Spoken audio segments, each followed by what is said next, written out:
unfortunately, there are some things in life that you can never anticipate. Who would have anticipated? Who could have anticipated all the things that have happened in this huge folly that has come after the Deepwater Horizons blew up? Which it's important, obviously, to stop and recognize that 11 souls were lost in that platform as well, and that gets glossed over so often because we have a tragedy in the Gulf right now, but there are 11 families who have a bigger tragedy on their hands right now, so we can't forget about them. But pretty common sense utilization of our own resources, I think, could have helped avoid that in a lot of ways. If we would be drilling in Analar right now, if we'd be exploring in the northern Midwest, where we also know there's oil shale and other oil reserves, we wouldn't need to be a mile out, a mile under, looking for oil and in a very risky scenario there. My vision for that is for energy independence or energy utilization is that alternative sources of energy are great, as long as we're not subsidizing them during the testing phase. They need to be able to stand on their own as a viable alternative in a private economy, private economic venture, and not be pulling money out of taxpayers' wallets to experiment with these things. We do need to try and get towards energy independence. We do need to try and eventually potentially wean ourselves off of oil, certainly off of foreign oil. But the way we close the wagons around or circle the wagons around our biggest problem right now is we use the resources we have.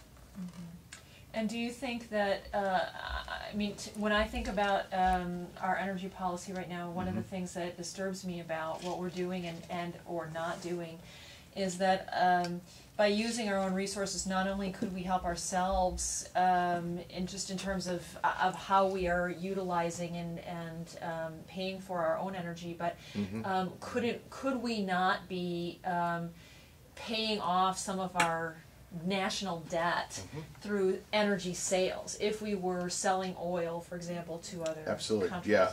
Oh, precisely. And conventional wisdom stops at the block where we just use our oil for our own purposes, but it certainly could be sold on the world market. And ultimately, by increasing the supply in the market, we mitigate the high demand with lower prices. So it just has a multiple positive effect for us, economically, national security, the whole 9 yards. Well, from what I heard about that shell, they said it's too expensive to convert into oil. Oil shale? Yeah, that's what I've been hearing more and more. I guarantee you that it is if we are allowing the government to say that you can't explore there. Because my grandfather has a ranch. Because it's not just a conversion. Wyoming. Yeah, it's not just. There's all kinds of shell.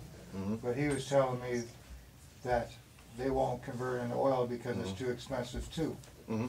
It's not just the conversion or the extraction from the shale. It's dealing with all the regulations and the lawyers that you're required to have on hand to get through those things. Just to start, just to grab your first chunk of shale and take oil out of it. Sure. That's the expense. Well, it's just like anything else. There's a growth curve, a learning curve, right? Yeah. And as you go along and you do more, your cost of making another widget or producing another whatever or taking another drop of oil out of a chunk of shale goes down over time. So the startup costs are always the most significant, and that's because we got a lot of regulations around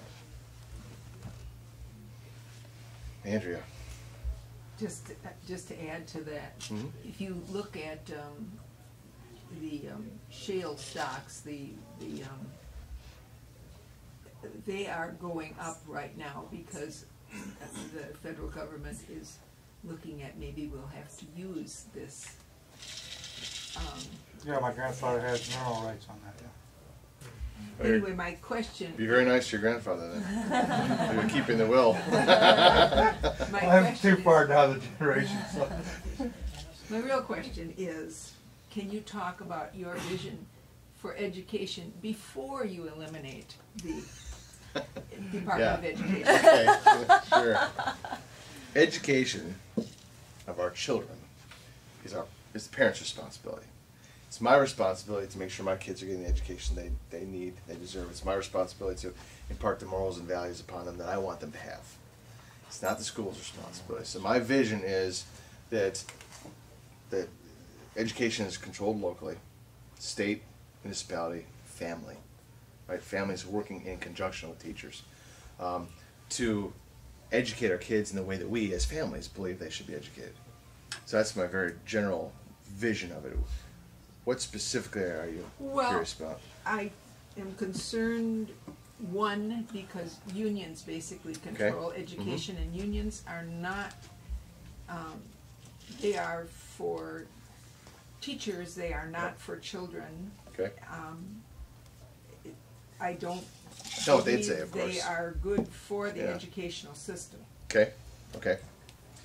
Well, there are alternatives that I am very, I guess, excited about. Things like homeschooling. I think I think that we ought to have more opportunities for people to homeschool their kids if they want to. Private schools, charter schools, different alternatives that are out there that can educate the kids at a lower cost than what the public schools have proven they take.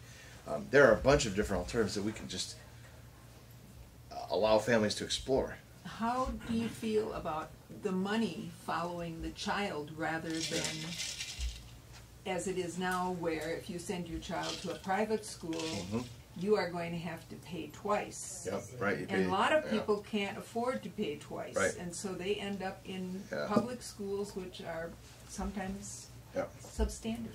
My belief is that if you want to make sure your child is educated in the way that you want it to be educated, you're going to do it exactly. I'm gonna do it. But you can do it, and you don't have to pay the full tax burden then that you would incur if you were sending your child to a public school as well. So you're not paying twice then. You mean if you homeschool? Well, yeah, homeschool, right? Exactly, yeah. Right. Homeschool or send it to a private school, right? So if you send it to a private school, you're going to pay for the private school, Right. but you're not going to pay for that and the But full my tax question burden. is, how do you feel about money following the child rather than it is right now, Okay. where the schools just count bodies and get the money, and any other schools have to scramble to find those fundings? Andrea, help me understand what you're saying. Maybe it's just something very elementary that I'm missing, because I had a public school education. But How do you feel about school vouchers? sure, yeah, great. I support them. I support them. I do. Anything that's an alternative, anything that's going to be a tool that a parent can use to educate their children, I support. I mean, that's my very general vision for education. Can I ask a follow-up to that? Please do.